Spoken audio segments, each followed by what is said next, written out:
So, just beat Barbuta, and it has been inspiring, to say the least. My friends and I have been thinking about playing every UFO 50 game, one game at a time in chronological order.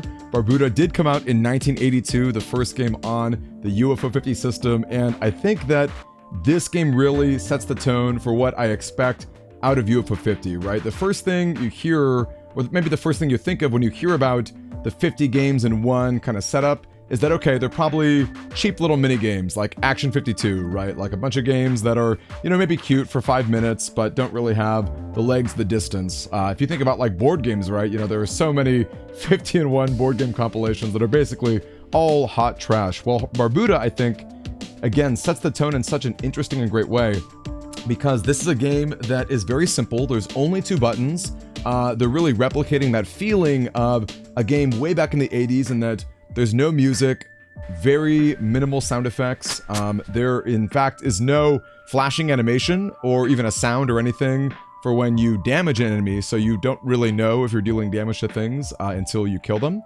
More on that later, because there's a fun mechanic that really plays into that. But this is a game that really like ties into that sort of like cryptic feeling of a game way back in the day, because there isn't really a lot of story or lore to really wrap your head around. You are playing as this Barbuta knight, I guess. I did learn that a Barbuta is an old language. Basically, it's a helmet. A Barbuta is like an ancient helmet from a different era. And I guess you hatch, right? It's like there's like a fantasy knight with some sci-fi components. You're fighting aliens and totodiles who throw pickaxes. I mean, it's just that really zany, you know, 80s kind of charm, right? Especially since it's 8-bit, you know, you have to use your imagination to figure out what things are.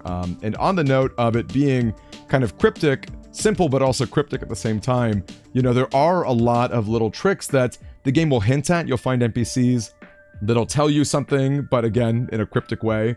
You don't necessarily know how it works. In fact, when you pick up items in the game, you know, you have an inventory space of up to 8. You don't know what they do, right? There's no message that pops up. You can't highlight it Metroid style in your menu.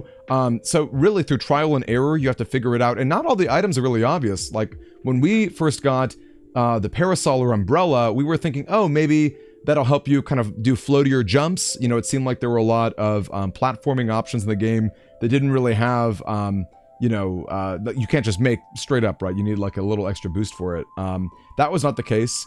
And it turns out, okay, it just protects you from dripping. You know, there's no animation or visual cue to tell you that, but through trial and error, you pick it up. And that's really what Barbuta is. Barbuta is it's a game of labor, right? It's a game of trial and error, you know, trying to make sense of all the cryptic things. And in my case, I was really able to play it mostly blind, which was extremely cool. In fact, when we do end up playing every UFO 50 game 1 week at a time, I want to stay as blind as possible. So again, in the comments, you know, please don't give future game spoilers. I don't mind if you give Barbuta spoilers, because I beat the game now. And in fact, there is so much more that I didn't do that I think makes it so interesting to revisit. But again, I think, circling back to my first point, Barbuta is really a game that sets the tone for UFO 50, right? In fact, I would imagine that most games after Barbuta are probably not going to be as good. This is a game that really does have a lot of meat to it. You've only got 2 buttons. You're trying to figure out the inventory system.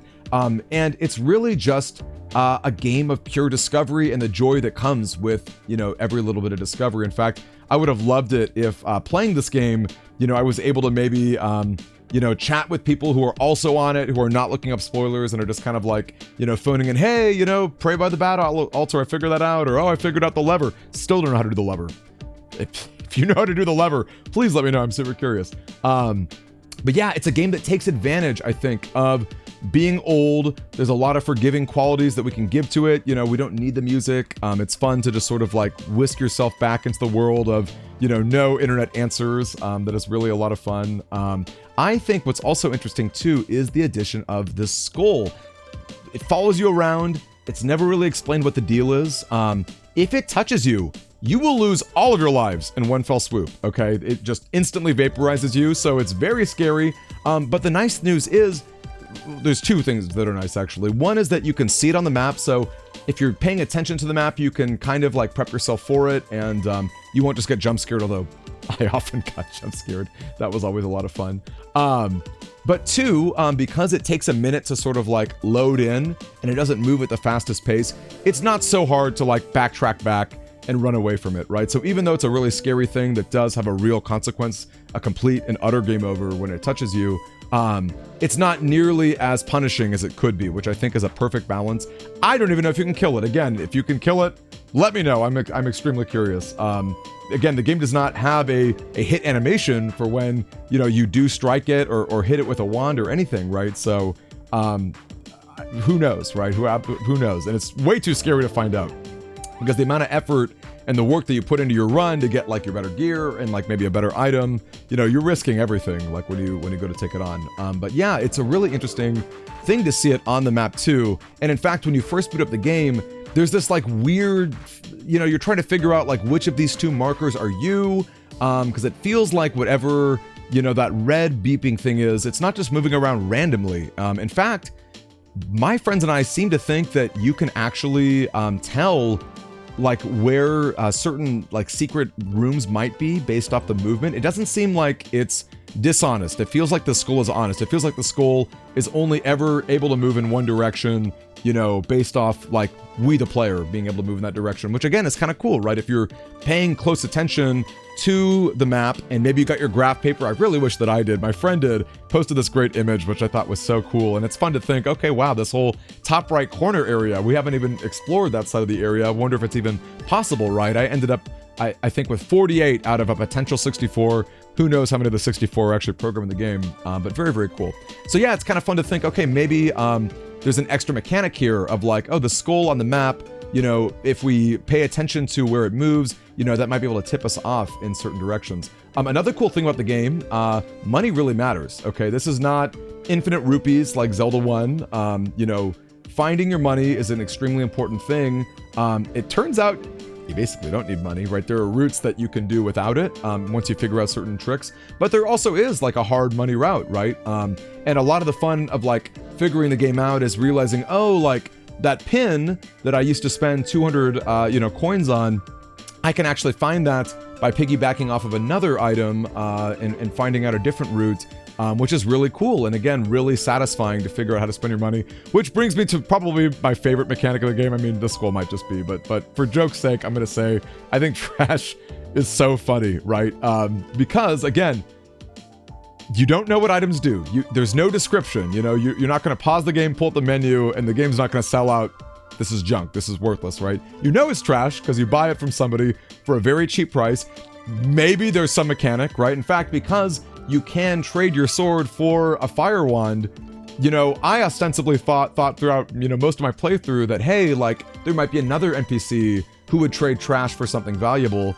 So that's great. And then again, because money matters so much, the 50 gold that you spend for your trash is actually like a pretty real trade-off, you know, to have that, you know, littering about your inventory, literally littering, wow. But yeah, I think Barbuta, what a great time.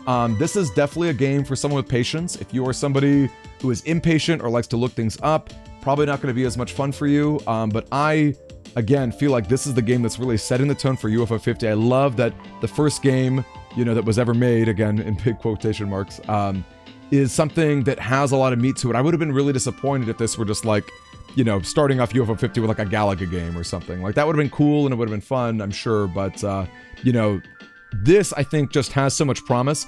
And the fact that there are multiple routes, that there are access, you know, areas that I have not been able to access, you know, there's so many thrilling little secrets that you're able to uncover, really gives me a lot of faith that playing UFO 50 one game at a time every week is going to be really worthwhile. So I hope you'll consider joining us on that journey. I will say one last thing. In playing through UFO 50, I realized a few things, at least with Barbuta, right? I haven't touched the other games yet. One, beating a game turns your little floppy disk into a gold version of it.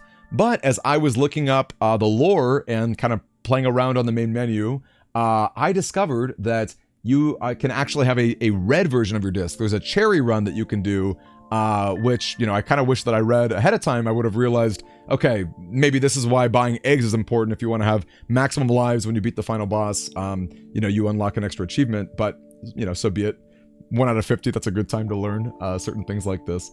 And yeah, I really feel like, that is going to add a lot of extra weight to challenges like this. You know, maybe certain games don't have, you know, the immense depth that Barbuta has in terms of, you know, multiple replays and, you know, figuring out what the optimal routes are. You can still have a lot of fun trying to get your cherry runs. I'm certainly going to aim for it. You know, if there's certain games that I really dislike, maybe I'll pass them up. But considering I'm now 1 for 1, you know, on, you know, basically pure perfection, I think that's something to really consider. Another thing that I think is kind of fun is basically ranking all 50 of these games. I'm just going to start with the Barbuta eggs. I think that's probably the best way to go about it. You have 6 lives to start with. So I'm going to give Barbuta the game 6 Barbutas. And then I think from there, I'm just going to compare games to it. You know, maybe if a game's better than Barbuta, might get 7 or 8 eggs, but I have a feeling most games aren't. You know, so I give it 3 eggs, you know, that'll be like half as good as Barbuta, right? So again, really stoked about this game. Really excited to see what happens next. Please don't give any future game spoilers. I would really hate to see that. And yeah, let me know what you think about Barbuta. Share some fun routes with us. I would be super, super curious about that. I'm Scoutmaster Demi, and I do stream this game on Twitch too. So consider following us on Twitch, checking out our weekly playthroughs. It's going to be a lot of fun. Catch you later, Scouts.